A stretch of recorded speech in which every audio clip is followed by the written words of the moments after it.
Nemesis. Double coronation dress. Hello, I'm H.G. Tudor. In parts passing, I detailed the fact that the Nemesis was regal, resplendent, and looked elegant, all of which will have caused a problem, of course, for the narcissist in Monty's shit show. But it goes further than that. The Sugars, the dim-witted supporters of Harry's wife, many of which are bots and some of which are actual people who somehow have a communal brain cell that is shared amongst them all, because the things that they write and the things that they state clearly demonstrate that they don't have fully functioning brain power, get themselves all worked up about the Princess of Wales, because she's everything that their queen is not. Elegant, genuinely kind, regal, content to be within the royal family, recognises the role that she has to play within it, and they cannot stand the fact that Catherine discharges her role as formerly Duchess of Cambridge and now as the Princess of Wales quietly, with grace and good favour, and is liked by many, many people. Harry's wife wants to be liked by many, many people, but unfortunately for her, her style of narcissism gets in the way as a consequence of causing her to behave horribly to many people, causing her to lie, causing her to smear, causing her to rewrite history. And, as I've explained on many occasions previously, the way that her narcissism functions with its collateral consequences is such that she's readily exposed for the reviser of history, liar and smearer that she is. Thus, people end up not liking her. But she cannot compute that. She cannot understand why people do not like her. She cannot understand why people prefer Catherine to her.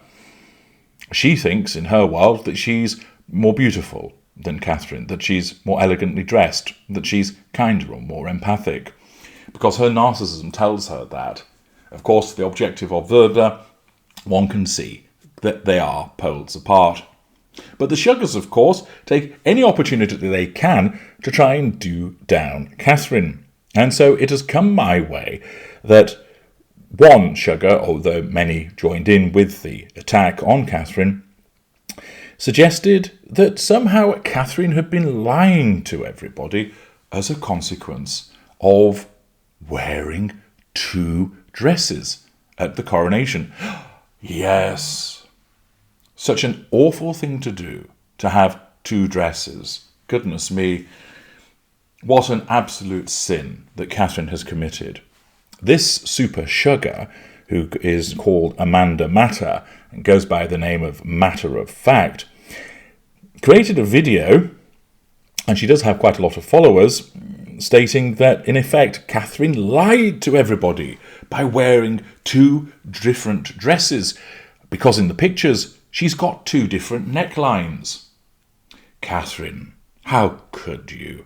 How could you do this to so many loyal followers, to wear two dresses and not admit to it? After all, did you not know that it is written into the invisible code of conduct that you must obey, that you must inform everybody about your clothing choices, what they are and why you've picked them, that you must announce that ahead of time so that dim-witted Sugars, such as Matter of Fact, are given full disclosure about your clothing selections.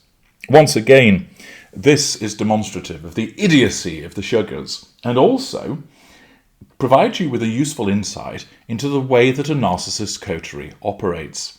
That these individuals, exhibiting a slavish devotion to Harry's wife, look for any opportunity to attack Catherine because she is the Nemesis, rather than actually applying a few brain cells and thinking, could it be that it's the same dress but there's been a slight addition or alteration to it and it isn't actually two dresses? Or even further, wow, so she wore two different dresses, so what? She's allowed to do so. She could wear three dresses if she wants. But of course, as members of the coterie, their world divides into black and white thinking, similar to that of the narcissist. Harry's wife good, Catherine bad. Therefore, everything that they see in relation to Catherine must be viewed by the lens of her being bad. They can't be objective and stand to one side and think, well, hang on a second. It might be that she's just had an adjustment to the dress. And furthermore, even if she hasn't and she's wearing two dresses, does it really matter? No. They show the rabid thinking that Harry's wife would do. Does that mean that they are all narcissists? No, not at all. Some members of the coterie will be, but they won't be that many. The majority are likely to be normals who are somewhat hard of understanding, and they follow a groupthink approach as members of the coterie, whereby they feel good about being supportive of Harry's wife, and they feel good about attacking Catherine, and rather bolster their own credibility by approaching things in a reasoned fashion. Their approach is simply always support everything about Harry's wife and praise her, and always do down Catherine, irrespective of what the evidence is. And therefore, although they exhibit narcissistic black and white thinking, most of them are not actually narcissists. They're simply adopting a herd mentality, a group think, by virtue of being members of the coterie. And this is something that you will witness quite often when it comes to coterie members in relation to the narcissist, that they ignore the evidence and they just stick with a preconceived view of certain individuals because it's easier to do that. Sometimes they know that they're wrong, but they don't want to admit it. Other times they don't even see that they're wrong because they're so short-sighted. And therefore, in this case, a sugar has decreed that somehow Catherine has lied about her dresses because the neckline was different. But in actual fact, it's quite simple. As Tamara Abraham in The Telegraph explains, blink and you'll have missed it, but the neckline of the Princess of Wales's coronation gown appears to have morphed from a high round neck into a V-neck over the course of Saturday's events. When we first saw the princess arrive at Westminster Abbey for the coronation, her ivory Alexander McQueen gown was largely concealed by the blue Royal Victorian Order mantle. One of the few details we could identify was the high round neck collar. So you can understand the confusion when the official portraits were released on Monday, showing the princess in what is indisputably a V-neck dress, designed, no doubt, to show off the spectacular 105 diamonds of the George VI festoon necklace, which was a gift to the late Queen Elizabeth from her father in 1950. This sparked some inevitable debate on social media, and of course, in the case of Sugars, they sought to turn it into an attack against Catherine. The embroidery at the cuffs and in the skirt were otherwise the same. So did she wear two almost identical dresses, or is there some clever fashion trickery at work? Well, of course, if you were to ask the Sugars, they would say, oh, she's wearing two identical dresses. How expensive is that? What a waste of taxpayers' money, etc., etc. But, as the Telegraph reports, the answer is, of course, the latter. For a scaled-down ceremony without the bling of tiaras, two couture gowns for one occasion would have been deemed excessive. While the Alexander McQueen team have not commented on neckline gate, Twitter has provided what appears to be the logical answer. According to Sky News royal correspondent Alistair Bruce, the princess commissioned an additional temporary cape, or perhaps we should call it a bib, to wear with the mantle, to protect the dress from the ceremonial ropes and chains she was required to wear for the ceremony.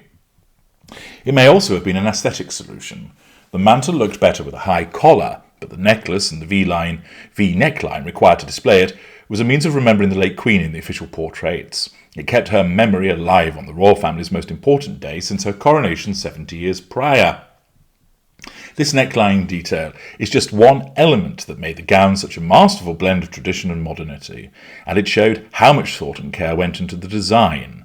It has been 12 years since Alexander McQueen, creative director Sarah Burton, designed the princess's wedding gown, and having collaborated many times since, the atelier is familiar with the codes of royal style, as evidenced by the embroidery, featuring rose, thistle, daffodil, and shamrock motifs representing England, Scotland, Wales, and Ireland, respectively. In a cost of living crisis, any new gown is going to garner some criticism, but we know that the princess rewears clothes decades after they were first acquired. And at a time when sustainability in fashion is front of mind, the versatility of this bib cape collar situation proved to be an inspired solution. And therefore, logically, it was the creation of a bib which was there to protect as a consequence of the various chains and robe that would be worn. And then, when the mantle was removed, the bib was removed, revealing the V-line of the dress, which could show off the necklace that she was wearing. So, sugars, she didn't have two dresses. Of course, we're not going to have a corrective version issued by matter of fact. She's too dim-witted to do that, too prejudiced in her approach towards Catherine to do so. And in actual fact, once again it shows the supporters of Harry's wife have the similar mentality to her, and it demonstrates the way that the coterie operates in relation to a narcissist. But here, there was a simple solution. There weren't two dresses, there was just an additional bib that had been created, and it was as simple as that. But of course, even the simpletons that are the sugars are unable to grasp the simplicity of what the solution would be, and instead have to embark upon a witch hunt, name-calling and lambasting Catherine. Oddly enough, the very behaviour that they say is meted out as against Harry's wife unnecessarily, the hypocritical sugars once again demonstrate their idiocy by engaging in the very behaviour that they complain about. They really are a collective of half-wits. No, make that quarter-wits. But they do provide us with a useful demonstration of the way that a coterie to a narcissist can operate. I'm H.T. Tudor. Thank you for listening.